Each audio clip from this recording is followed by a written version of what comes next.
이사야서 51장 보시겠습니다. 51장, 이사야서 51장.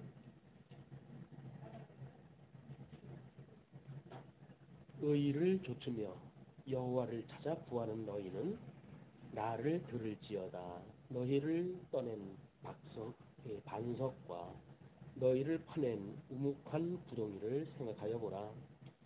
너희 조상 아브라함과 너희를 생산한 사라를 생각하여 보라. 아브라함이 혈혈단신으로 있을 때에 내가 부르고 그에게 복을 주어 창성케 하였느니라. 대저 나 여호와가 시온을 위로하되 그 모든 황폐한 곳을 위로하여 그 광야로 에덴 같고 그 사막으로 여호와의 동산 같게 하였나니 그 가운데 기뻐함과 즐거움과 감사함과 창하는 소리가 있으리라. 지금 51장서부터 52장 12절까지가 선민 구원에 대한 예언으로 우리가 이렇게 구분을 해놓고 있습니다. 지금 우리 이제 본문을 읽어나가면 끊임없이 하나님의 의에 대한 것이 언급이 되어지고 그러거든요. 물론 역사적 배경은 이게 지금 이사야서의 역사적 배경은 북쪽 이스라엘이 멸망할 때쯤입니다. 북쪽 이스라엘이 멸망할 그 당시 남쪽 유다는 아직도 멸망하기 전이죠. 포로로 끌려가기 전인데 이제 이사야서에서만 특별히 기록 연대가 앞으로 당겨져 있다고 늘 우리가 이야기를 했어요.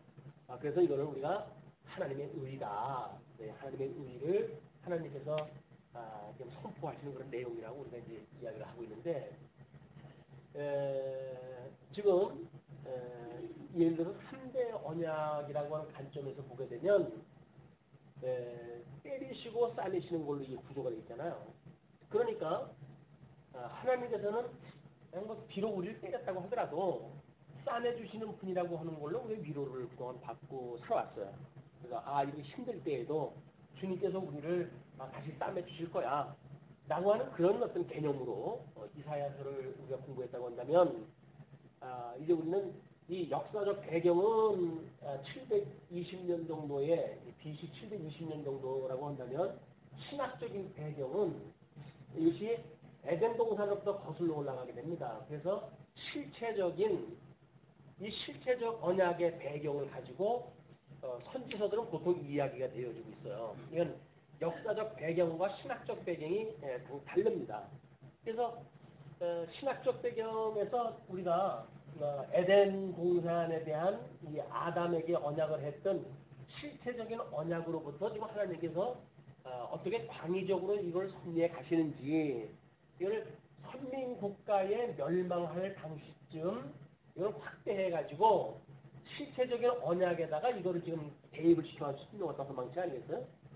이렇게 보았을 때 우리는 역사적으로 해가지고는 물론 우리 북쪽 이스라엘 또는 남쪽 유다 선민국가 이런 협의적인 이런 그 개념으로 이해할 수 있겠으나 신학적으로 좀 우리들에게 설명하는 것은 적어도 이제 실체적인 언약을 배경으로 한 전 계시 역사를 담고 있다.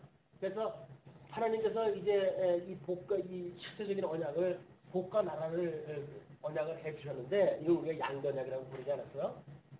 이 복이라고 하는 그것은 하나님의 복을 누리게 되는 복이지만 이 복을 상실하게 되는 게 저주 아닙니까? 그래서 이 복과 저주를 가르는 것이 이게 하나님의 의로 이게 시작이 되어 있습니다. 하나님께서 어떤 자는 복을 주고 어떤 자는 저주를 받을 것인가 라고 하는 것이 창세전에 예정했던 거로부터 시작되어 있단 말이에요. 그래서 이런 큰 틀 속에서 우리가 이사야서를 이해하게 되면 오늘 그 51장에서는 의를 좇으며 이래 가지고 하나님의 의에 대한 언급이 나오고 아마 읽어나가면 계속 그 하나님의 의에 대한 내용들이 이제 계속 되어져요. 이거를 단순히 때리고 싸매시는 그런 개념이 아니죠. 이게 때리고 싸맨다고 한다면 우리가 복음적으로 봤을 적에는 예수 그리스도의 죽으심과 부활이라고 하는 그런 그 개념으로 이거 구조를 볼 수가 있잖아요. 때리고 싸냈다. 죽으시고 부활했다 그 얘기 아니에요.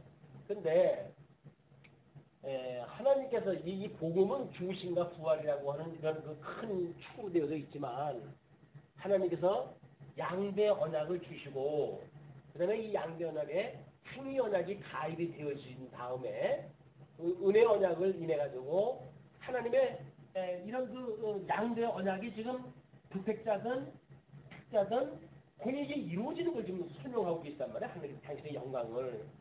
그러니까 단순히 때리고 싸내는 그것이 아니라 적어도 우리는 아담 이후에 복 있는 하나님의 백성이라고 하는 것에 우리가 이게 포커스가 맞춰지고요. 그 다음에 죽으심과 부활이 아니라 이 역사적 배경이 지금 이제 그 말기 쪽이니까 하나님께서는 창건을 하시고 선민국가를 창건하고 궁극하고 유수하고 그다음에 회복이라고 하는 이 역사서의 큰 이 줄기를 가지고 지금 설명하셨잖아요. 여기서 이 때리시고 싸매신다는 이야기는 요 개념밖에는 포함이 안 된 겁니다.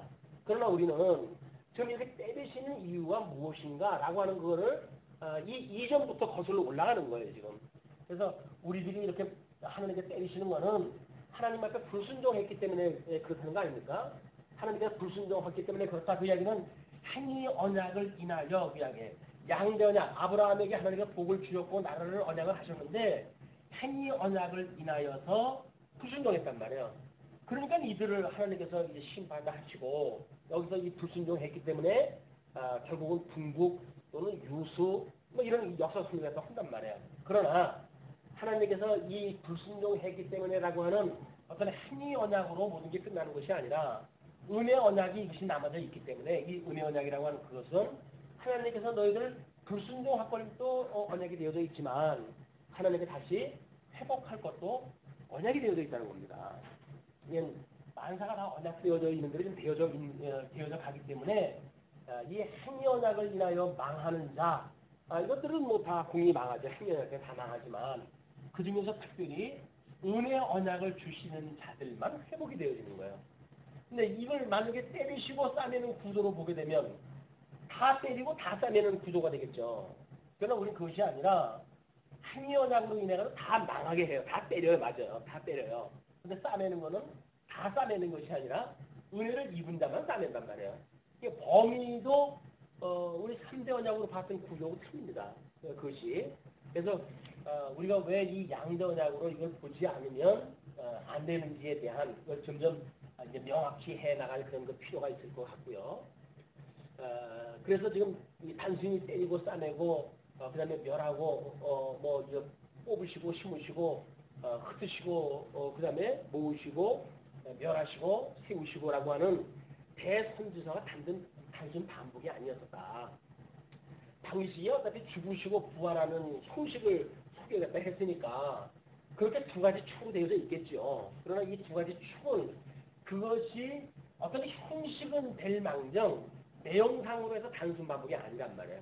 이제 우리는 내용상 이 이사야서는 하나님의 의에 대하여 설명이 되어졌고 그 다음에 예레미야, 에스겔, 다니엘서는 하나님의 나라에 대한 이것에 대해서 이렇게 실체적인 배경을 가지고 좀 설명을 하고 있다. 이게 차별화가 되어져야 선지서, 대선지서 근데 길지 않습니까 이게. 긴 성경을 우리가 보면서 뭐 우리 찬송을 또 할 때 참 날마다 듣는 찬송 성경라고 그러는데 날마다 듣는 이 성경의 내용이 우리들한테 은혜로 이것이 와 닿는가에 대한 문제와 아니면 단순히 어떤 도식적인 걸로 인해 가지고 때리시고 싸매시는 분이야. 그러므로 지금 우리가 설사 맞는 한이 있어도 우리는 다시 싸매 주실 거야. 라는 어떤 그런 도식으로 가지지 않는다는 겁니다. 망하는 건 다 망해요. 왜? 아담 이후에 아담의 뭐 우리 가인이나 아벨이나 다 이게 행연약으로 망한 거 아닙니까? 아담 이후에 모든 인생들이 이미 죄 가운데 출생을 하고 죄 가운데 조직이 되어지기 때문에 다 망하지만 그 중에서 특별히 예수 그리스도를 인하여 구속의 은혜를 입는 사람들은 예정되어진 사람들만이니까 이거는 우리들의 이 은혜는 여기서 받는 은혜, 보편적인 은혜, 누구든지 다 때리고 누구든지 다 싸매니까 그런 보편적인 은혜가 아니라 우리는 특별 선별적 은혜를 갖다 우리가 이제 깨닫게 되어진다는 겁니다. 이것이 우리 신앙생활에 하나님 앞에 선별적으로 나를 하나님의 지목을 갖다 해가지고 구원했다고 하는 이거는 남달르죠. 이런 그 감이. 이런 걸 우리가 이제 무시하게 되면 그냥 뭐 때리셔서 싸매시는 거니까 뭐 누구든지 때리실 때가 있으면 싸매실 때도 있지 뭐 이렇게 이야기를 해버리게 되는데 맞아요. 때릴 때가 있으면 싸매실 때도 있어요. 그런데 때릴 때가 있다고 해서 아담 이후에 모든 인생이 망했다고 해가지고 모든 사람들이 다 구원을 받는 게 아니란 말이에요. 착한 백성들만 구원을 받는 거 아니에요.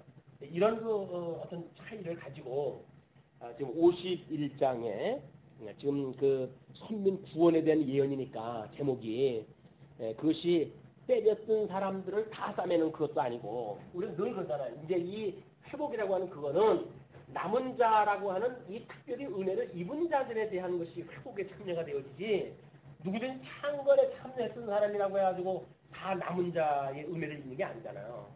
우리가 예정론을 잘못 어떤 오해를 갖다 하게 되면 우리가 하나님 앞에 구원을 받았는데 우리가 어디 가겠어? 이렇게 이야기를 갖다 하잖아요. 근데 구원을 받았다고 하는 그런 그 이야기는 내 주관적인 믿음이지 정말 성경적인 근거에 의해서 내가 구원을 받았는지에 대한 거는 사실은 이게 의심스러운 거예요. 우리들이. 그러니까 정말 우리가 예수 그리스도로 말미암아 구원을 받았다고 한다면 구원받은 성도로서의 어떤 열매를 맺고 살아가게 되어지겠죠. 예정됐으면 다 구원받는다. 이렇게 맞아요. 명제적으로는 맞아요. 그러나 그것이 어떤 은혜의 감동이 없이 기계적으로 돼버리는 것은 이미 이 구원론에 대해서 문제가 있는 것이다. 이거를 조금 더 선별적 은혜, 하나님 특별히 우리를 지목을 갖다 해가지고 너는 내 사랑하는 자야. 라는 은혜를 우리가 한번 생각해보는 이런 것이 이 과거 3대 언약으로 보아졌던 그런 그 개념이 아니라 우리 이제 양대 언약으로 보았던 그런 은혜의 개념이다. 그러니까 그 1절에 그렇게 이야기를 하거든요. 의를 좇으며 여호와를 찾아 구하는 너희는 의를 좇고 여호와를 찾아 구하는 이 의라고 하는 것은 우리가 하나님의 의는 예수 그리스도죠. 하나님의 그 의는 예수 그리스도인데 예수 그리스도는 이 복의 근원이 되시는 분이지만 이분은 심판도 내리시는 분이에요. 그렇죠? 복음은 양면성이 있어가지고 구원이냐 저주냐라고 하는 두 가지가 다 예수 그리스도 십자가의 도로 나타나기 때문에 특별히 은혜 입은 사람들한테 이게 십자가의 도가 구원에 이르는 일이지 누구든지 무슨 이렇게 되어지는 개념이 아닌가. 개나 소나 다 받는 구원인데 내 구원 받는 건 무슨 대수냐 이렇게 생각하는 거는 우리 예수 그리스도의 이 구속의 사건을 너무 폄하하는 일이다. 이게 폄하하는 일이다. 누구나 구원되어지는 게 아니라 특별히 하나님의 지목을 갖다 한 사람들만 구원에 지금 임하고 있는 것이다. 의를 좇으며 여호와를 찾아 구하는 너희는 나를 들을지어다. 하나님의 말씀을 이제 들으라는 이야기입니다. 너희를 떠낸 반석과 그 너희를 파낸 우묵한 구덩이를 생각하여 보라. 하나님께서 천지 창조를 다 하신 뒤에 천지 창조를 다 하시고 그리고 그 흙을 빚어가지고 아담을 지으셨단 말이에요.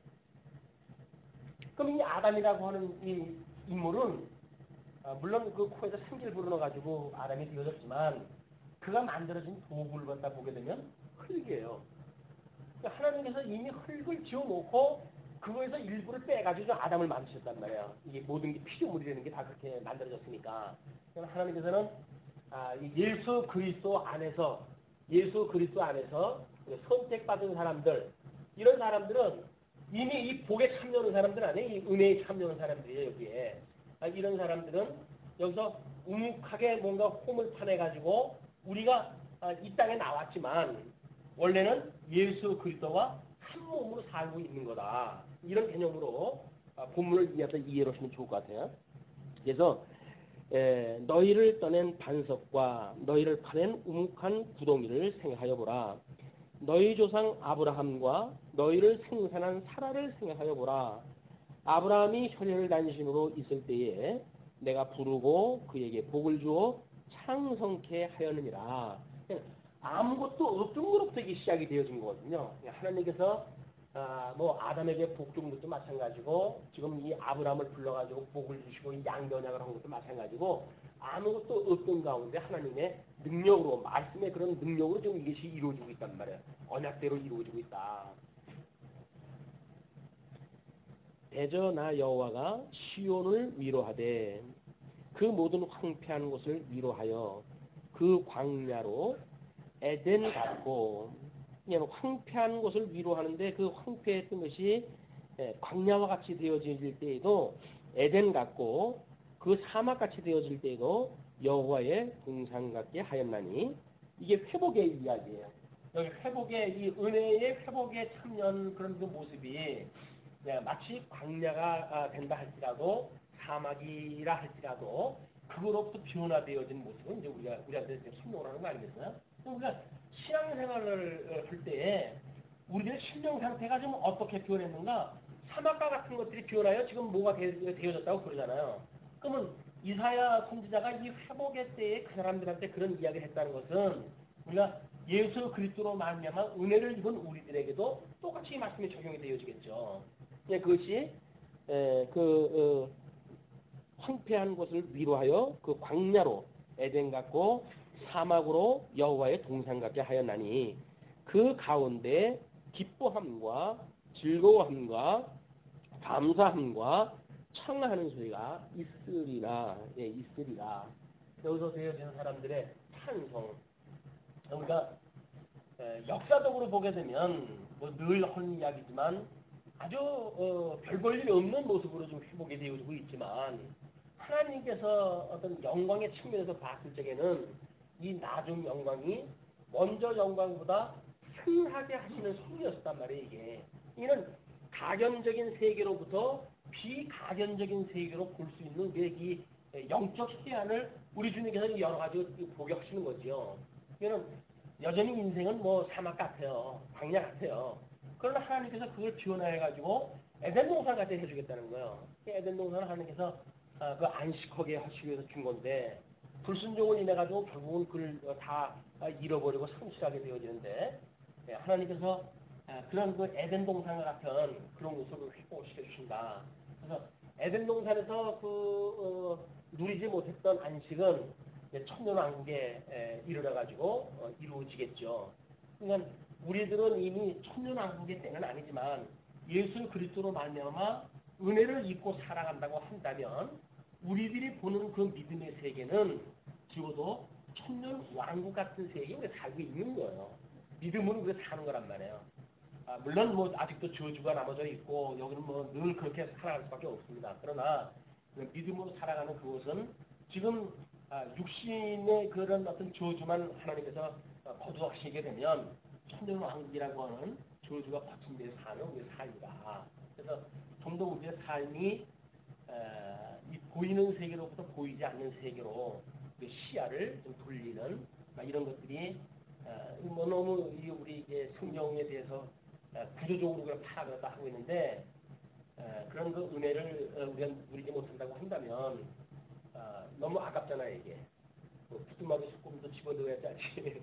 아무리 이거 뭐 객관적인 진리가 있으면 모릅니까? 우리 믿음으로 파악이 되지 않으면, 할 수만 있으면 우리가 그런 걸 늘 구하는 이런 그 은혜를 구하는 우리들의 시간이 되어졌으면 좋겠습니다.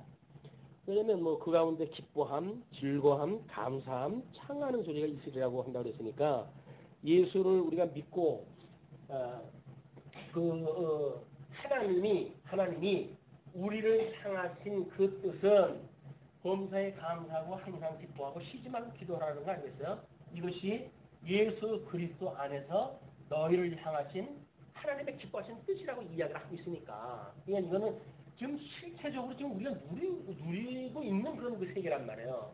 그런데 미혹의 세계가, 이 사단의 세계가 끊임없이 우리들로 하여금 눈에 보이는 걸 가지고 좀 현혹을 시키는 거 아니에요? 미혹을 갖다 하고. 그러나 우리 영원한 생명을 얻었다고 한다면 오늘 저녁에 우리 주님께서 나를 데려간다 하실지라도 뭐 하나님 생각할 게 없잖아요. 그냥 흙으로 되어졌던 거 흙은 내어두고 우리 영원한 생명이 하나님 앞에 가는 건데 눈에 보이는 것에 너무 우리가 빠져 살거나 또는 그에 연연한다든가 라고 하는 이야기는 이 비가시적인 영광의 세계를 우리가 아는 한 그를 뭔가 좀 대비를 갖다 하고 그리고 그를 우정 뭐 격화를 시키거나 아니면 상대적인 어떤 평가를 한다거나 그래서 영적 가치, 신령한 세계의 가치를 다시 한번 생각해 보는 것이 지금 이사야서가 66장까지인데 지금 회복의 때로 해서 51장부터 이제 얼마 안 남았단 말이야. 전부 이제 회복에 대한 이야기들인데 이 회복의 은혜가 역사적으로 이스라엘 백성들한테 지금 뭐 이 싸매는 사건으로만 끝나는 것이 아니라 아담 위의 모든 인생들을 우리 하나님께서 어떻게 은혜로 불러주셨는지 이 실제적인 구원에 대한 감각으로 우리한테 왔으면 좋겠다 하는 생각이 듭니다. 자, 그러면서 4절에 보시게 되면 내 백성이여 내게 주의하라 내 나라여 내게 귀를 기울이라 이는 율법이 내게서부터 발할 것임이라 내가 내 공의를 만민의 빛으로 세우리라 내 의가 가깝고 내 구원이 나갔은즉 내 팔이 만민을 심판하리니 섬들이 나를 앙망하여 내 팔에 의지하리라. 결국은 하나님께서 이 복음이라고 하는 건 심판입니다. 이 심판. 그래서 이 구속과 이제 하나님의 저주라고 하는 이런 그 심판의 역사이기 때문에 우리 예수님이 지금 이루하실 또는 뭐 우리 이사야가 이야기하는 것처럼 이 구원의 회복에 참여하는 그런 그 상황이 지금 어떻게 되어지는지 이거 봐가지고 시간이 우리한테 끊임없이 심판도 와 닿죠. 그래서 눈에 보이는 세계에 어떤 그런 게 우리가 빠질 때마다 끊임없이 이 저주를 우리들한테 미혹의 영이 미혹을 갖다 하는 것이다. 그로부터 정말 신령한 세계, 우리 눈을 열어가지고 신령한 세계를 보아서 구속의 은혜를 기억하는 이런 시간이 되어졌으면 좋겠다 하는 그런 그 생각이 듭니다. 공의를 만민의 빛으로 세우리라고 이렇게 얘기해요. 하나님께서. 뭐 공의, 의, 뭐 다 같은 그 일이지만, 그래서 내 의가 가깝고 내 구원이 나갔은즉 내 팔이 만민을 심판하리니 섬들이 나를 앙망하여 내 팔에 의지하리라. 이게 돌아올 자들에 해당되는 거죠. 너희는 하늘로 눈을 들며 그 아래의 땅을 살피라. 눈을 들어서 하늘로 눈을 들고 그 아래의 땅을 살피라. 하늘이 연기같이 사라지고 땅이 옷같이 헤어지며 거기 거한 자들이 하루살이같이 죽으려니와 나의 구원은 영원히 있고 나의 의는 패하여지지 아니한다.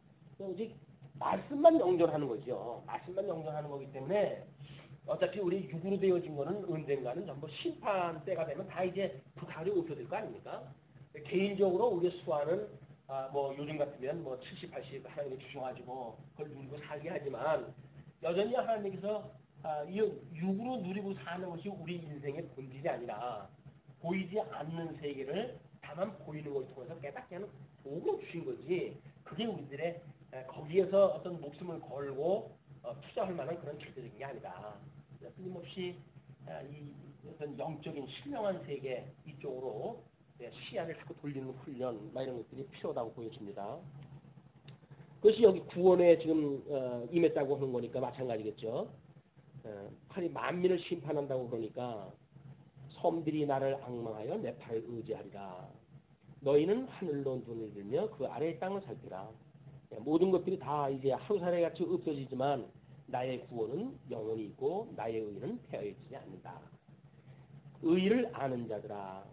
계속 의가 좀 언급이 되어져요. 의를 아는 자들아. 그래서 로마서에서 그 1장 17절에서 이야기하는 것처럼 복음에는 하나님의 의가 나타나서 믿음으로 믿음에 이르게 하나니 오직 의는 믿음으로 말미암아 살리라 한 것 같다. 이거는 하나님의 의로 인해서 우리가 실존의 세계를 살게 되어지는 거기 때문에 이 하나님의 의가 심판을 거쳐가지고 특별히 우리들을 은혜의 자리에 두신 그 하나님의 섭리라고 하는 그것이 그냥 뭐 어떤 단어라든가 또는 신학적인 명제에 의해 가지고 하나님의 의라는 개념이 아니라 실질적으로 이 의가 하나님께서 기뻐하시는 그런 뜻이 되어져서 죽었던 우리 중에 특별히 우리를 지목을 갖다 해가지고 구원을 갖다 해주셨다고 하는 이것이 지금 하나님께 기뻐하시는 뜻이 되어졌다. 예. 너희는 나를 듣고 사람의 회방을 두려워 말라. 사람의 비방에 놀라지 말라. 그들은 옥같이 조맥에 먹힐 것이며 그들은 양털같이 벌레에게 먹힐 것이로되 나의 의는 영원히 있겠고 나의 구원은 세세에 미치리라. 예. 이 옷 같은 것도 조맥에 먹혀가지고 뭐 양털 같은 것도 벌레에 먹히고 이렇게 한다는 이야기는 뭡니까? 심판에 임하게 되어진다는 거죠. 모든 피조물이라고 하는 것은 수완이 있다는 거거든요. 하나님께서 계시의 모든 그 도구로 쓰신 것들은 계시가 끝나게 되면 전부 것들은 심판으로 해가지고 없어질 것들이니까 우리 육신도 마찬가지로 계시의 도구로 주어졌다고 한다면 뭐 하나님 그 영광 깨닫는 것만큼 깨닫게 되어지게 되면 그다음에 뭐 살 이유가 뭐가 있겠어요. 뭐 하나님 데려가시겠죠.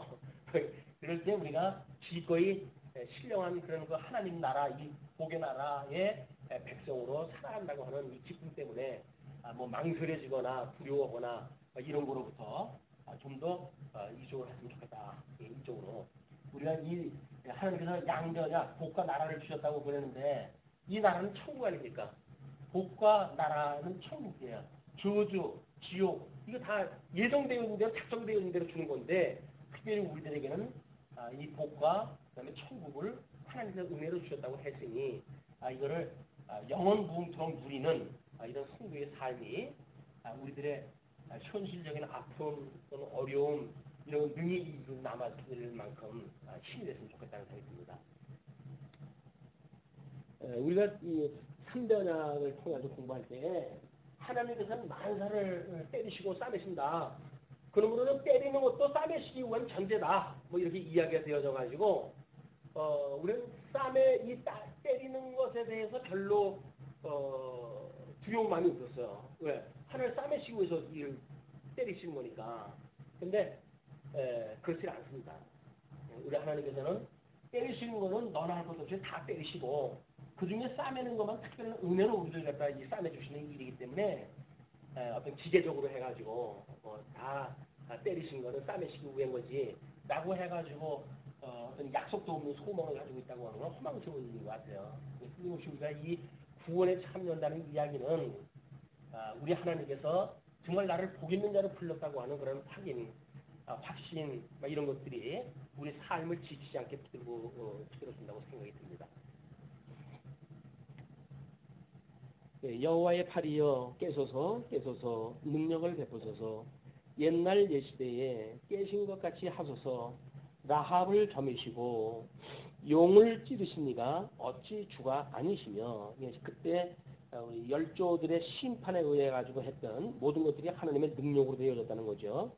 그러면서 바다를 넓고 깊은 물을 말리시고 바다 깊은 곳에 길을 내어 구속 얻은 자들로 건너게 하시니가 어찌 주가 아니시니까 여호와께 구속된 자들이 돌아와서 노래하며 시온으로 들어와서 그 머리 위에 영영이 기쁨을 쓰고 즐거움과 기쁨을 얻으리니 슬픔과 탄식이 달아나리다. 이거는 우리가 이제 이쪽에 어떤 그 출애굽이라고 하는 이걸 구원으로 이제 보잖아요. 출애굽이라고 하는 걸 구원을 보고. 근데 모세 오경을 보게 되면 모세 오경은 애굽에서 출애굽을 갖다 했던 것이 구원이에요. 그리고 광야에서 살게 하신단 말이에요. 그러면 그리고 여기서 요단강을 건너가지고 이제 가나안 땅을 들어가잖아요. 그래서 우리는 며칠 후 요단강 건너가 만나리 이렇게 이야기를 하잖아요. 근데 우리가 구원을 받아가지고 천국에 들어갔는데 근데 여기서 보니까는 이렇잖아요. 아니 가나안에 들어가가지고 우리가 천국을 누리는데 선민국가 창건되어지게 되면 또 포로로 끌려가서 또 망해진다니까요. 아니 무슨 가나안 땅이 이래요. 하나님 천국이. 얘는 모세 오경은 언약이라고 그러면 이 역사 섭리는 성취섭리란 말이에요. 이게 성취섭리. 이 두 개의 구조를 갖다가 우리가 제대로 봐야 여기 창건, 붕국, 유수, 회복이라고 하는 그것도 마찬가지죠. 하나님께서 우리 아브라함에게 언약을 하시고 양대 언약을 하셨잖아요. 그러니까 아브라함에게 양육을 하시고 열조를 통해서 12지파까지 만들지요. 12아들을 낳게 하잖아요. 그게 창건의 역사예요. 그리고 그들로 하여금 애굽에 집어넣고 뭐 이 종으로 살게 하고 그리고는 그들을 출애굽을 시키셔가지고 좀 광야에서 훈련을 시키시는 것이 이 모세오경이라고 한다면 역사서는 똑같이 창건, 풍국, 유수, 회복이라고 하는 걸 가지고 그 패턴하고 이 패턴하고 똑같은 거예요. 그러니까 모세오경의 패턴이나 우리 역사서의 패턴이나 이게 같다. 그리고 이 역사서의 패턴은 우리 예수님이 오셔가지고 죽으셨다 부활했던 그 사건하고 똑같잖아 이게. 그래서 예수의 성육신 또는 고난, 죽으심, 부활이라고 하는 것하고 뭐 똑같게 되어 있다. 그래서 우리가 프랙탈 구조라고 이렇게 이야기를 한 건데 성경 어디를 보아도 아브라함은 아브라함 사건 한 사람 사건을 보게 되면 아브라함이라고 하는 한 사람을 보아도 이 구조가 똑같아요. 아브라함이 하나님한테 양전약을 받잖아요. 그러나 할례라고 하는 행연약을 하나님께 주셔요. 그리고 거기서 구원을 갖다 받느냐 멸망을 받느냐는 별로 문제 또 하나님께서 이걸 해가신단 말이에요. 그러니까 아브라함에게 이런 어떤 주었던 언약도 이스라엘 선민국가의 언약의 또 하나의 모형인 거예요. 그냥 어떤 것 하나 모형이 아닌 게 없어요. 다 모형이에요. 이것도 모형, 뭐 이삭도 마찬가지고 야곱도 마찬가지고 다 전체 구조를 보여주는 그림들이 그 안에 다 있다. 그러니까 성경을 몰라도 우리가 아브라함의 사건을 보고도 구원의 소망을 가지고 있는 것은 이 아브라함 사건이 전 성경을 설명한 방식이기 때문에 그런 겁니다. 뭐 성경을 다 알아야 뭐 구원을 받는 데나 뭐 다 알면 다 알고 또 뭐 다 모르면 다 모른다고 이렇게 이야기하는데 그건 억지예요. 성경은 부분만 이걸 우리가 어떤 시대적으로 보았을 때 부분적인 그런 그 복음을 가지고도 하나님의 은혜에 참여할 수가 있는 건 있는 거고 다만 우리가 그 범위가 넓으면 넓을수록 이제 확신이 오잖아요. 확신이. 우리가 성경을 구조적으로 이해한다는 이야기는 확신이 온다고요. 그래서 과거에 이런 어떤 구조가 없을 적에는 뭐 어떤 구속이라고 하는 그런 의미를 인물별로 뭐 해서 전부 이게 부여가 되어졌어요. 그 사람들은 구원에 대한 그 은혜를 가지고 신앙생활을 여태껏 해왔고 믿음의 선배들은 다 그렇게 하면서 신앙생활을 해온 거라고요. 근데 왜 이때 하나님께서 우리 성경을 이렇게 구조적으로 이해할 수 있게 되어졌는가라는 것은 세상이 이제 뒤숭숭해가지고 자유주의 신학이 등장을 하고 성경을 공격을 하다 해오고 이렇게 했을 때 그걸 지킬 수 있는 사람들은 적어도 전 구조적으로 이해하는 사람들이 아니면 그 일을 감당할 수가 없는 거예요. 부분적인 걸 알고 있는 사람이 어떤 전체를 공격을 하다 하는 사람에 대하여 방어할 수 있는 힘이 없어요.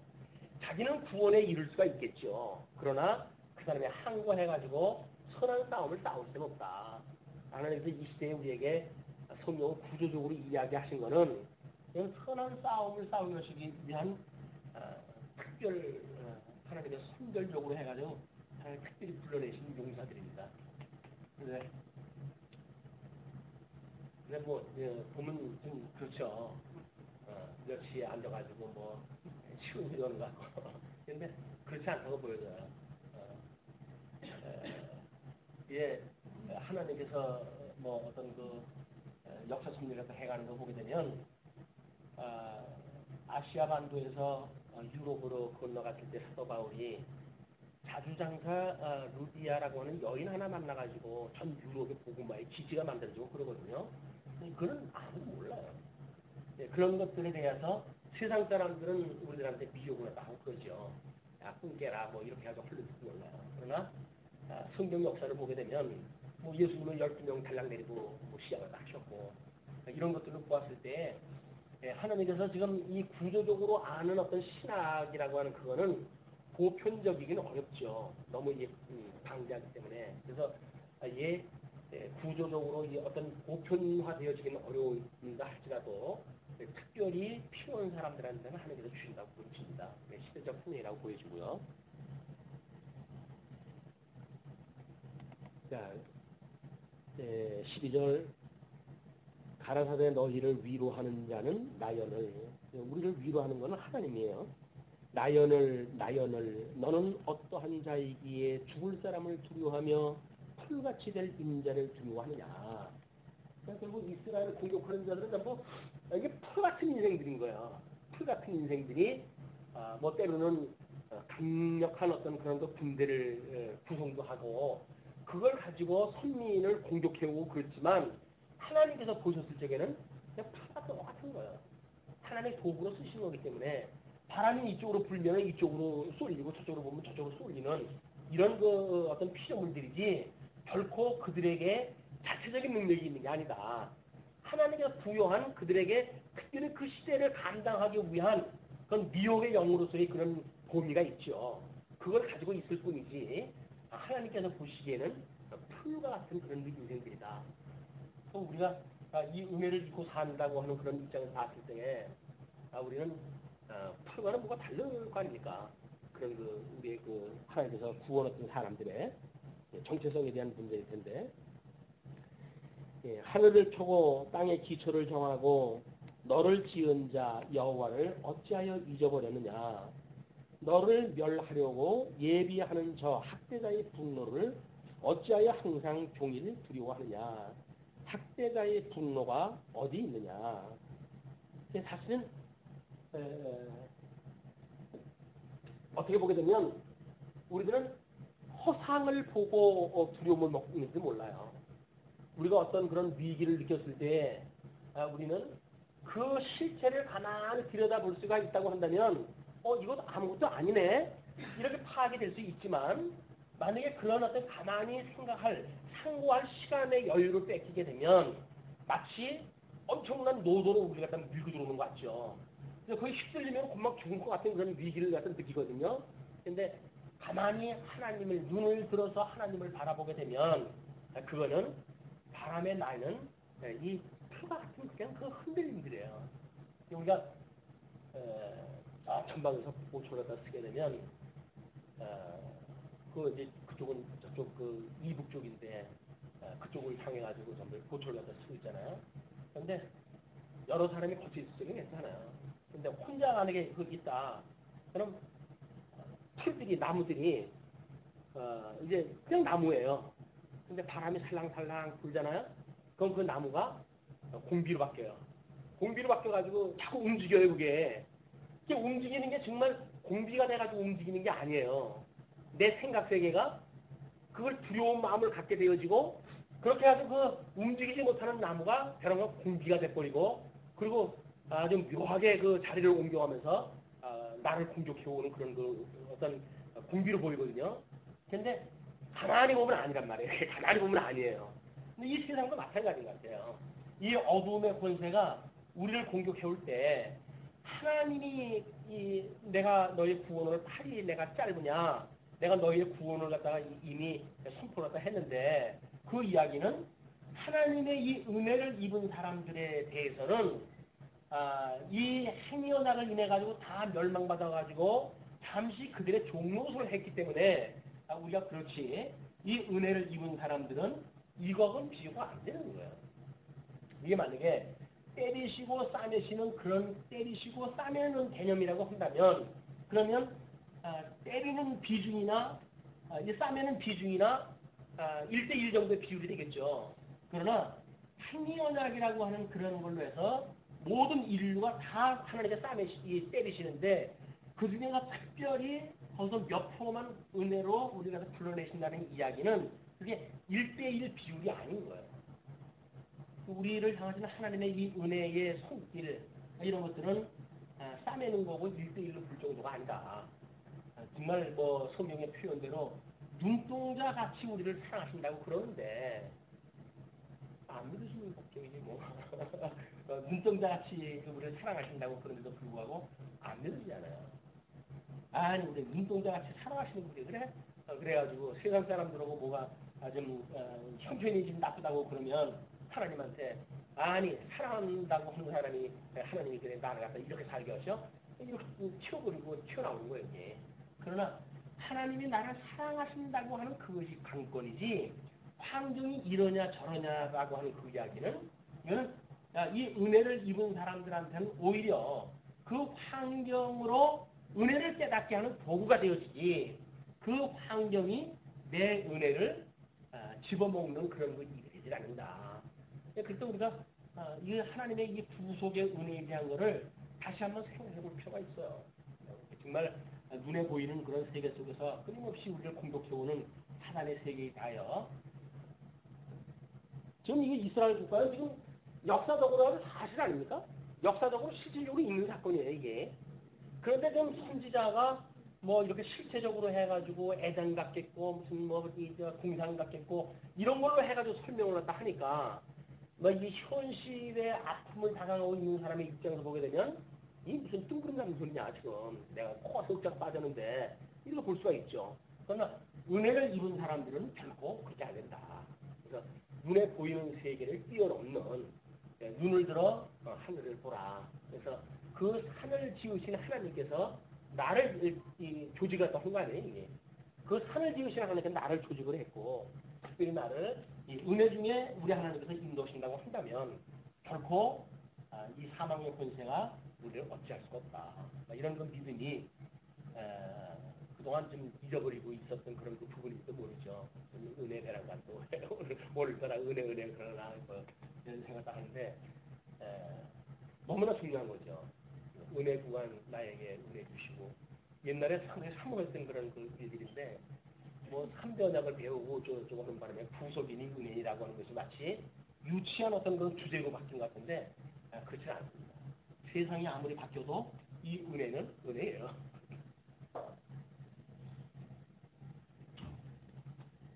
네. 결박된 포로가 속히 놓일 것이니 죽지도 아니할 것이요 구덩이로 내려가지도 아니할 것이며 그 양식이 핍절하지도 아니하리라. 그런데 이거는 지금 선지자가 하는 이야기지 당장 포로로 속히 놓일 것 같은 분위기는 아닌 거예요 지금. 여기 지금 바사라고 하는 그런 그 제국이 메데 바벨론이라고 하는 그런 뭐 엄청난 그 제국이 남쪽 유다를 포로로 끌고 갔지만 그 나라가 조만간에 어떤 망할 조짐이라든지 하는 건 전혀 없는 상황이에요. 그게 짐작도 할 수가 없어요. 너무 막강하기 때문에. 다니엘서에서 보게 되면 금신상의 머리로 금머리로 보였잖아요. 그만큼 누구도 그거를 대적할 만한 그런 그 조건이 아니었다. 역사적 상황이 아니었다. 그럼에도 불구하고 하나님께서 하루아침에 금머리를 쪼개버리신 거예요. 이게 하나님 하신 일이다. 조짐을 보고 믿는 거는 누구든지 다 믿죠. 백성 싶으니까 믿는 건 누구든지 믿을 수가 있어요. 근데 믿음은 백성 싶지 않은 데서 믿는 겁니다. 도저히 가망이 없는데 하나님께서 은혜성으로 붙들고 있다고 하는 그것이 보이지 않는 세계로 신령한 세계의 은혜죠. 하늘을 펴고 땅에 기초를 정하고 너를 지은 자 여호와를 어찌하여 잊어버렸느냐. 너를 멸하려고 예비하는 저 학대자의 분노를 어찌하여 항상 종일 두려워하느냐. 학대자의 분노가 어디 있느냐. 결박된 포로가 속히 놓일 것이니 죽지도 아니할 것이요 구덩이로 내려가지도 아니할 것이며 그 양식이 핍절하지도 아니하니라. 나는 내 하나님 여호와라. 바다를 저어서 그 물결로 흉케 하는 자니 내 이름은 만군의 여호와니라. 이 바다라고 하는 것은 지금 우리 요한계시록에 가게 되면 그 바다에서 오르는 짐승이 있게 되어 있잖아요. 얘는 하나님께서 대적에 대한 어떤 상징적인 그런 장소가 바다라고 하는 장소입니다. 그래서 이제 그 바다의 흉흉한 모습들 뭐 이런 걸 가지고 예수님은 여러 가지 이제 복음을 증거하고 그러지 않았습니까? 단단하라라고 했을 때 그 바다가 단단해진다든지 라는 그 이야기는 그런 음부의 권세를 할지라도 여전히 만왕의 왕 되신 예수 그리스도 앞에서는 다 하나님의 그 명령을 따를 수밖에 없다는 얘기죠.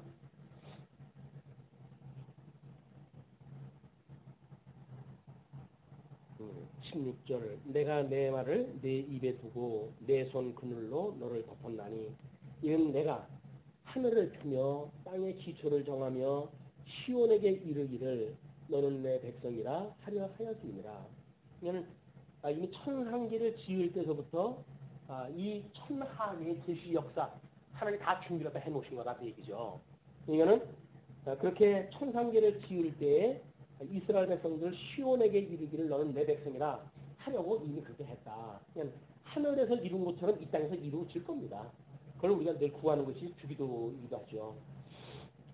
여호와의 손에서 그 분노의 잔을 마신 예루살렘이여 깰지어다 일어설지어다 내가 이미 비틀거름 치게 하는 큰 잔을 마셔 다하였도다. 내가 낳은 모든 아들 중에 너를 인도할 자가 없고 너의 양육한 모든 아들 중에 그 손으로 너를 이끌 자도 없도다. 이 두 가지 일이 내게 당하였으니 누가 너를 위하여 슬퍼하랴.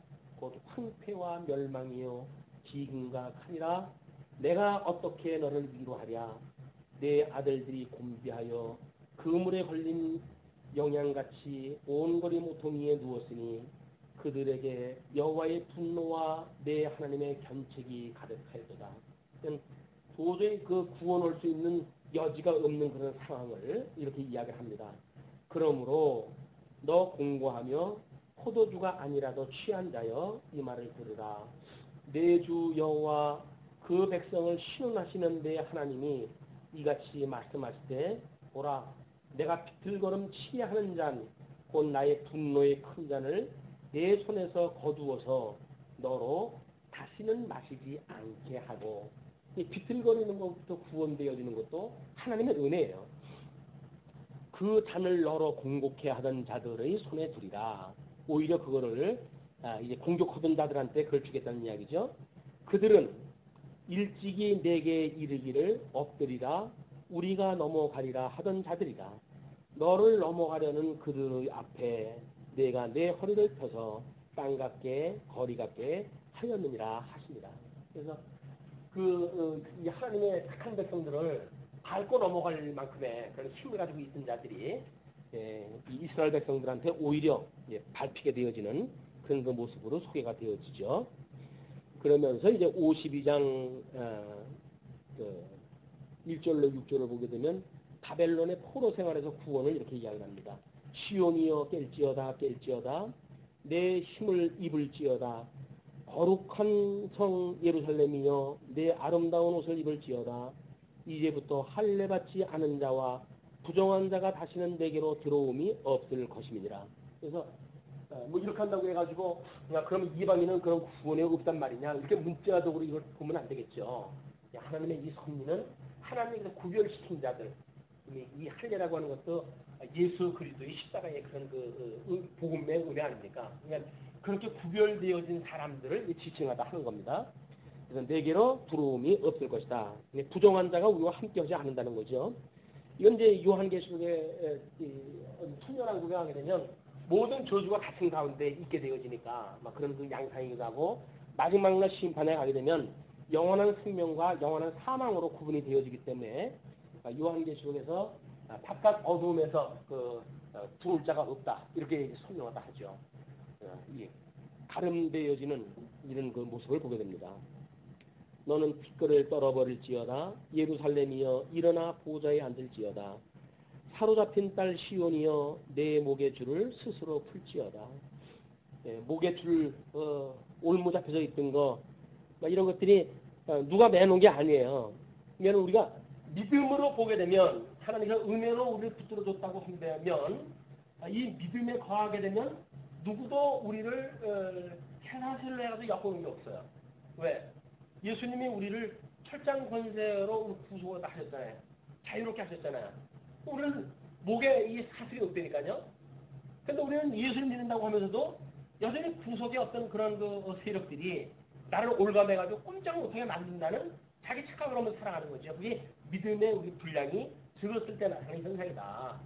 하나님께서 이미 모든 결박을 다 끊어버렸어요. 그래서 그 결박 끊어져 버렸던 그런 그 은혜, 그렇기 때문에 우리가 만약에 믿음이 적어서 만들어지는 어떤 그런 구속이 있다고 한다면 그런 것들을 스스로 끊어버리는 우리 예수를 우리가 바라보고 은혜를 구하고 그렇게 해서 세상이 주는 어떤 그런 미혹 또는 불신 이런 거로부터 진정한 자유, 믿음 이런 것이 회복되어지는 이런 시간이 되어졌으면 좋겠다 하는 생각이 듭니다. 여호와께서 이같이 말씀하시되 너희가 값없이 팔렸으니 돈 없이 속량되리라.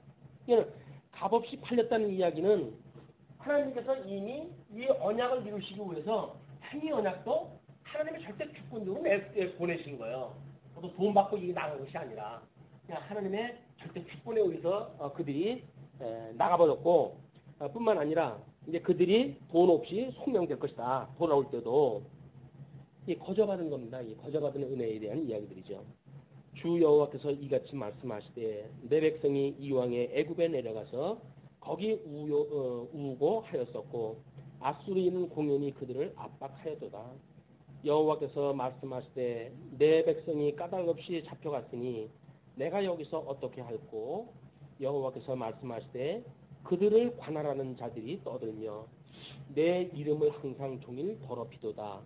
그러므로 내 백성은 내 이름을 알리라. 그러므로 그날에는 그들이 이 말을 하는 자가 나인 줄 알리라. 곧 내니라.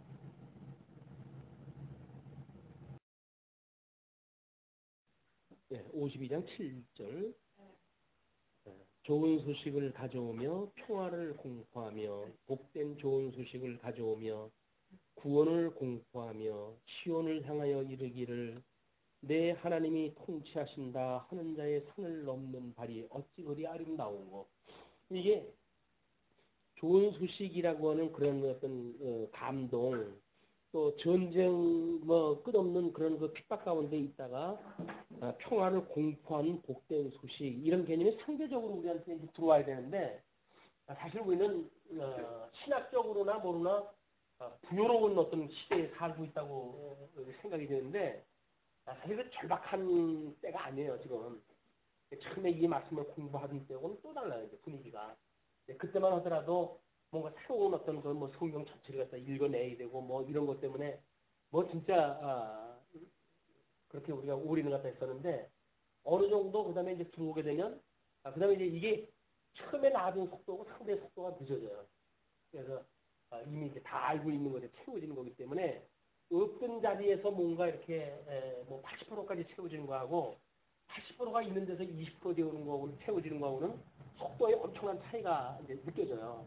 그래서 어느 정도 족함이 있기 때문에 뭐 절박한 마음이라든지 그런 것보다는 그냥 뭐 이렇게 이해하고 그런 정도의 어떤 그런 그 위의 수준이 아닌가 이런 생각이 들고 뭐 저야 어쩔 수 없이 가르치는 입장이니까 끊임없이 이제 연구가 계속되어지지만 일방적으로 들으시는 분들한테는 그럴 것 같아요. 그리고 뭐 워낙 좋은 시절이기 때문에 어떤 뭐 은혜를 구하고 뭐 이러는 것도 식상하잖아요. 들을지어다 너의 파수꾼들의 소리로다. 그들이 소리를 높여 일제히 노래하니 이는 하나님께서 시온으로 돌아오실 때에 그들의 눈이 마주 보미로다. 하나님의 얼굴을 마주 보는 것과 같이 성경을 구조적으로 이해했을 때 우리가 나타나는 신지식이거든요. 부분적으로 어떤 뭐 아브라함의 어떤 역사를 통해서 구원의 이치를 깨달은다든지 이런 부분적으로 알고 우리들이 행했던 일이라고 한다면 성경 66권을 통전적으로 우리가 공부를 다 하고 그렇기 때문에 우리가 지금 가지고 있는 신지식은 대단한 그 지식에 이르렀죠. 근데 그 지식이 아직까지는 어떤 이론적인 그런 그 지식이기 때문에 정말 그 하나님이 우리 아버지인데 근데 우리가 알고 있는 신지식에 비해서는 우리가 얻는 안위는 그렇게 크지가 않은 것 같아요. 이게 아이러니고 끊임없이 우리가 신령한 세계를 봐야 되는 그런 그 어떤 당이라고 보여집니다. 끊임없이 하나님의 이 구속의 은혜를 보는 그들의 눈이 마주 보미로다. 너 예루살렘의 황폐한 곳들아 기쁜 소리를 바라여 함께 노래할지어다. 신령한 면으로 보면 그런 거 아니에요? 지금 이것이 코로나 끌려갔다가 회복되어진다는 이야기인데 우리는 신앙적으로 보게 되면 이미 협의적인 구원에 이르렀잖아요. 협의적인 구원에 이르렀고 중생 칭의 뭐 믿음 주시고 회개하고 믿음을 주시고 의롭다고 칭해 주시고 양자를 삼아 주신 것까지는 우리가 이게 다 구원의 감격을 가지고 살아가거든요. 근데 그 이후에 어떤 성화라고 하는 그런 과정에서 봤을 때 그때 가지고 있는 은혜의 감격이 이게 같지 않다는 거죠. 근데 이 사람들은 좀 창건됐고 포로로 끌려갔을 때 그들이 상당히 애통해하는 그런 그 마음이 있고 나라 축복을 잃고 있는 사람들의 심정이 조금 있어요. 이게 신령한 문제로 보게 되면 우리가 예수를 그리스도로 믿는다고 그러면서도 사단의 영역 속에 우리가 포로로 잡혀져 있는 그 부분들에 대한 이야기인데, 근데 그 포로로 잡혀가지고 육신의 소욕이 나를 힘들게 만들고 뭐 시험에 들게 하고 이런 것들이 어떤 통증이 느껴지지가 않으니까 회복에 대한 감격이 줄어드는 거죠. 우리가 이 지금 사단에 의해 가지고 내가 죄의 종로로 타고 있는 영역이 얼마나 되는지 이런 걸 살펴보는 건 매우 중요한 것 같습니다. 그래서 주기도에서 만약에 우리가 우리에게 죄 진작을 사하여 준 것처럼 우리 죄를 사하여 주옵시고 라고 한다면 죄에 대한 일반적인 문제들이 다 포함되어지겠죠. 그래서 내가 다른 사람하고의 관계는 어떠했는지 또는 우리 뭐 이 교회 성도들하고의 그런 거 문제는 어떠한지 이런 좀 넓은 범위로 해가지고 죄의 문제를 우리가 볼 수 있고 우리를 시험에 들리게 하지 마옵시고 라고 하는 끝없이 지금 우리 시험 중에 살고 있는데 시험이 시험으로 느껴지지 않잖아요. 먹고 살만한 시대라고 이렇게 보여지니까. 근데 이게 신령한 층으로 보게 되면 우리는 끊임없이 이제 시험거리가 지금 우리 근처에 그냥 애워싸고 있다. 그냥 하나님의 은혜가 아니면 도저히 헤어나올 수 없는 그런 상태인데 우리의 영적 지각력이 그걸 갖다 제대로 깨달지 못한다는 거예요, 지금.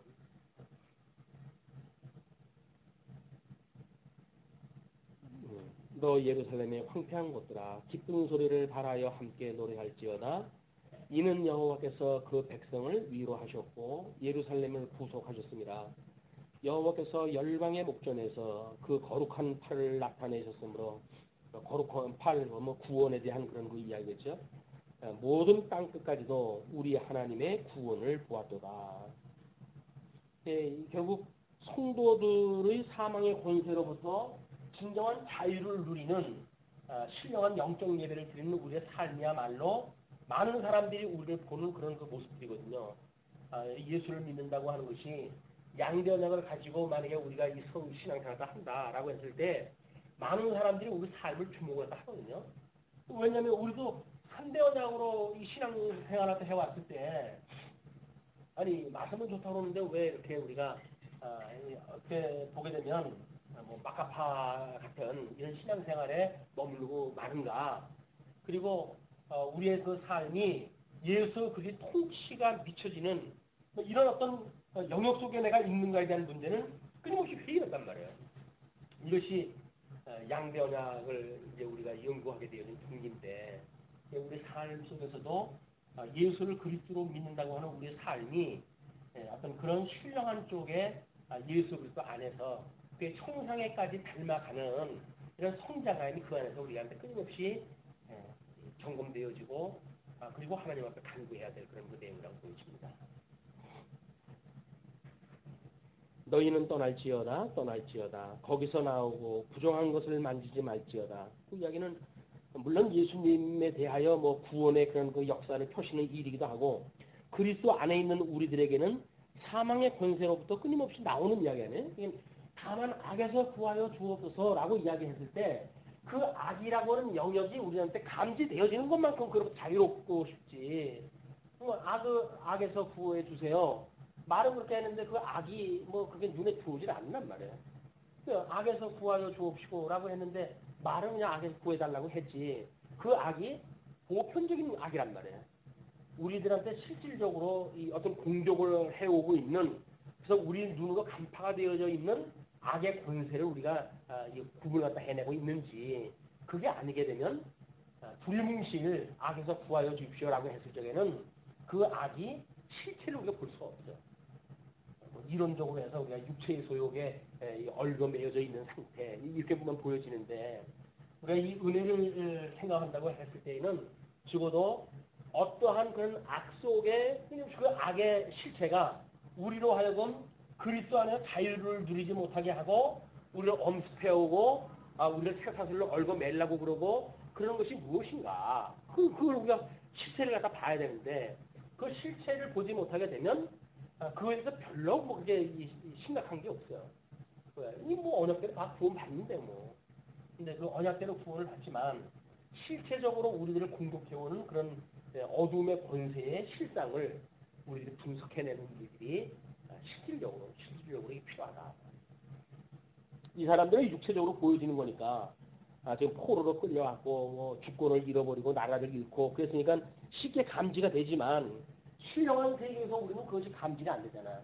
이거를 어떻게 이제 우리 경건의 훈련을 통해 가지고 만들어낼 것인가. 이것이 양대 언약을 중심으로 했던 성경 신학의 실천 신학입니다. 어떻게 우리가 그렇게 그 하나님의 은혜를 정말 실질적으로 누리고 살게 되어지는지.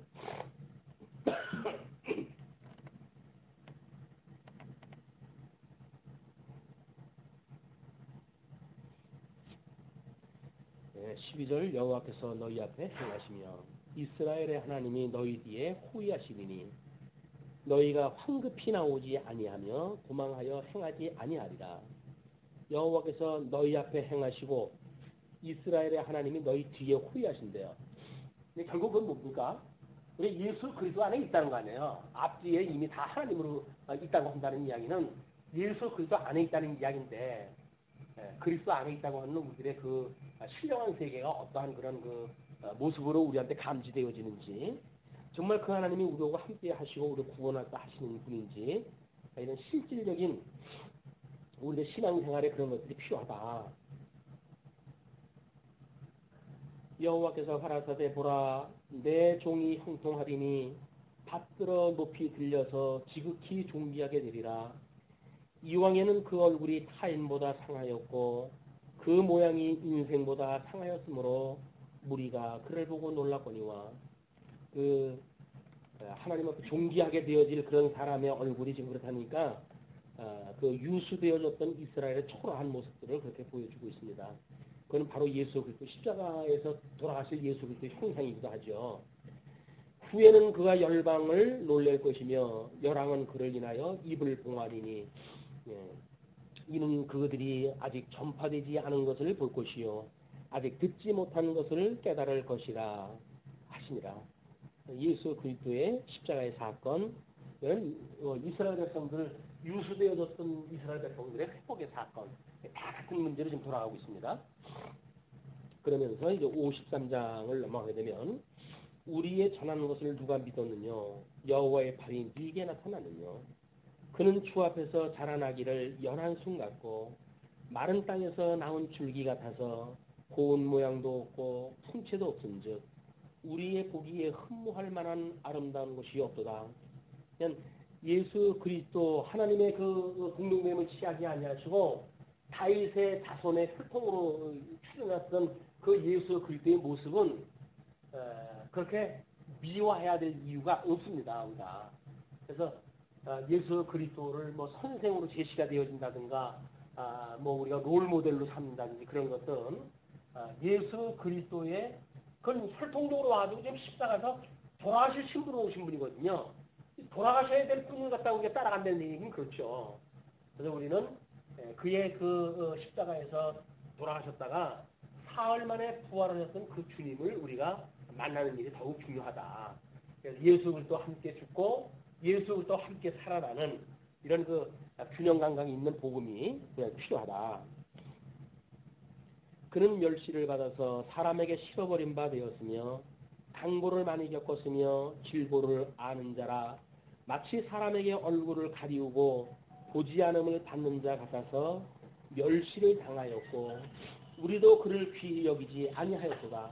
결국은 예수 그리스도는 세상에 수치를 당하러 오신 분이에요. 그리고 수치를 당하러 오신 분이기 때문에 그 예수님이 어떤 그 육신을 가지고 있었던 그 예수님을 우리가 그대로 닮는다든지 하는 그런 문제는 신학적으로 하면 매우 아주 예민한 그런 그 부분들이 있어요. 그런데 우리는 이제 어떤 성경을 읽고 예수님이 이렇게 하지 않았습니까? 여러분도 이렇게 살아야지요. 라고 이야기를 하는데 예수님이 없인 걸 우리가 그렇게 따라가려고 한다면 예수님이 믿을 필요가 뭐가 있어요. 예수님이 그렇게 한 거는 구약을 다 이루시기 위해서 했던 일이고 그분이 그것을 다 이루셨으므로 그리스도인 것이 믿어지기 때문에 우리는 그분을 그리스도로 믿는 믿음을 가지고 살아가는 거지. 우리가 그분을 어떤 모습을 닮아간다든지 이런 어떤 행위 자체에 어떤 포커스가 맞춰져서는 안 된다. 행위가 없는 건 아니죠. 열매로서의 행위가 있지만 그것이 우리들에게 목적이거나 그럴 수가 없다는 거예요. 결과이지. 하나님의 은혜의 영광이 드러났을 때 사랑을 깨달은 자, 은혜를 깨달은 자들이 마땅히 나타나는 어떤 그 믿음의 열매지. 그것이 우리들의 목적이거나 우리들의 그렇게 추구해 가야 될 그런 것들이 아니다. 윤리적 종교를 우리가 끊임없이 이제 경계로 딱 하는 이유가 바로 그렇습니다. 이게 예수 그리스도의 아주 십자가의 사건을 갖다 적나라하게 이제 보여주는 일들인데, 그는 실로 우리의 질고를 지고 우리의 슬픔을 당하였거늘 우리는 생각하기를 그는 징벌을 받아서 하나님에게 맞으며 고난을 당한다 하였노라. 그가 찔림은 우리의 허물을 인함이요 그가 상함은 우리의 죄악을 인함이라. 그가 징계를 받음으로 우리가 평화를 누리고 그가 채찍에 맞음으로 우리가 나음을 입었도다. 예수 그리스도가 그 상한 것은 우리의 죄악 때문에 그랬는데 그가 그 징계를 받음으로 해가지고 우리가 평안을 누리게 되어진 거예요.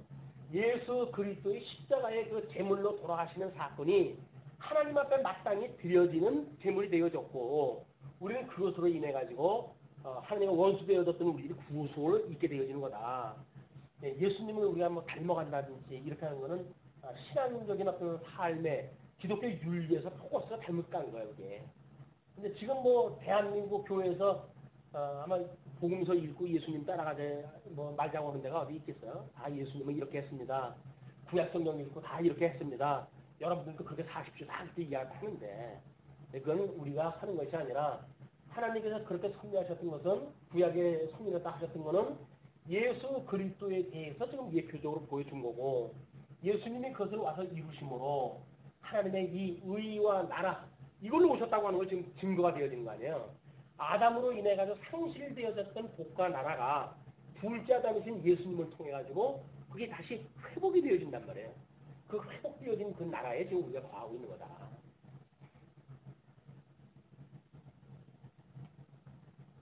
우리는 다 양 같아서 그릇 행하여 각기 제 길로 갔거늘 여호와께서는 우리 무리의 죄악을 그에게 담당시키셨도다. 우리는 뭐 다 다른 길로 갈 수밖에 없는 그런 그 인생들인데, 하나님께서 우리를 그런 그 죄악을 그에게 담당을 시키시는 거죠. 그가 곤욕을 당하여 괴로울 때에도 그 입을 열지 아니하였으며 마치 도수장으로 끌려가는 어린 양과 털 깎는 자 앞에 잠잠한 양같이 그 입을 열지 아니하였도다. 이런 것들이 구약에 이렇게 약속되어진 그런 그 모습들이 예수님이 돌아가셨을 때 그대로 나타나잖아. 이게 마치 도살장으로 끌려가는 어린 양처럼 예수님께서 입을 다무시고 이거 따라왔다든지 이런 그 이야기가, 그런 것들은 구약에 언약되어진 걸 지금 이루셨다고 하는 걸 보여주는 거지. 예수님도 이렇게 어려움이 있었을 때 묵묵하게 그걸 감당하지 않느냐. 우리들도 예수님처럼 그렇게 뭐 묵묵하게 그걸 감당하자 이런 개념이 아니다. 그가 곤욕을 당하여 괴로울 때에도 그 입을 열지 아니하였으며 마치 도수장으로 끌려가는 어린 양과 털 깎는 자 앞에 잠잠한 양같이 그 입을 열지 아니하였도다. 그가 곤욕과 신문을 당하고 끌려갔으니 그 세대 중에 누가 생각하기를 그가 산자의 땅에서 끊어짐은 마땅히 형벌을 받을 내 백성의 허물을 인함이라 하였으리요. 그가 강포를 행치 아니하였고 그 입에 괴사가 없었으나 그 무덤이 악인과 함께 되었으며 그 묘실이 부자와 함께 되었도다. 그래서 성경을 구조적으로 이제 아직 보지 않는 그런 그 입장에서 보게 되면 이런 것들이 복음서에 그대로 나타나잖아요. 그래서 이거를 어떤 부분적으로 메시아에 대한 그런 그 성경 구절이라고 따로 이걸 취급을 하는 거예요. 우리는 이미 구약 성경 전체가 예수님에 대해서 이 언약을 한 건데, 이분들은 직접적인 복음으로 이렇게 이 신약 성경에 나와져 있는 것들, 그거를 가지고 이렇게 구약의 언약대로 이루셨다. 이제 이렇게 보죠. 그래서 자료실 같은 데 보게 되면 예수님에 대하여 성취되어진 사건들 해가지고 쭉 그 표를 갖다 만들어놨어요. 구약 성경 어디에 예수님이 뭘 어떻게 이루어졌는지 이 표를 갖다 이루어지고 있는데 참 어디서부터 이걸 이야기했다 해야겠어요. 구조적으로 다 예수 그리스도의 성육신, 고난, 죽으심, 부활이라고 하는 전체의 사건인데 여호와께서 그로 상함을 받게 하시기를 원하사 질고를 담게 하셨은즉 그 영혼을 속건제물로 드리기에 이르면 그가 그 씨를 보게 되면 그 날은 길 것이요 또 그의 손으로 여호와의 뜻을 성취하리로다.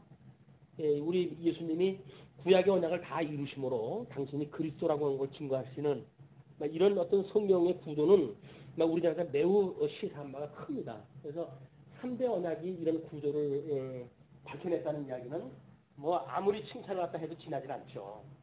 예, 우리는 그건 뭐 이제 그 양변형으로 개념을 달리 보지만은 어떤 언약과 성취라고 하는 구조로 보았던 것은 세계적인 사건입니다. 세계적인 사건이었다. 가라사대 그가 자기 영혼에 수고한 것을 보고 만족히 여길 것이라. 나의 의로운 종이 자기 지식으로 많은 사람을 의롭게 하며 또 그들의 죄악을 친히 담당하리라. 이러므로 내가 그로 종기한 자와 함께 분기스럽게 하며 강한 자와 함께 탈취한 것을 나누게 하리니. 그냥 십자가상에서 예수님의 그 옷제비 뽑는 것도 다 그냥 이대로 이루어질 거죠.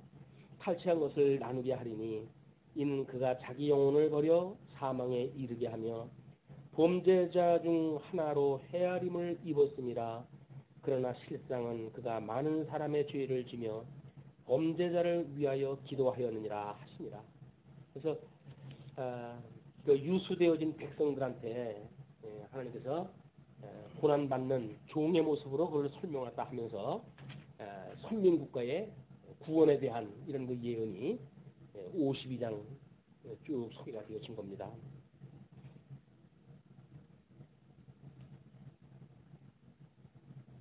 네, 오늘은 여기까지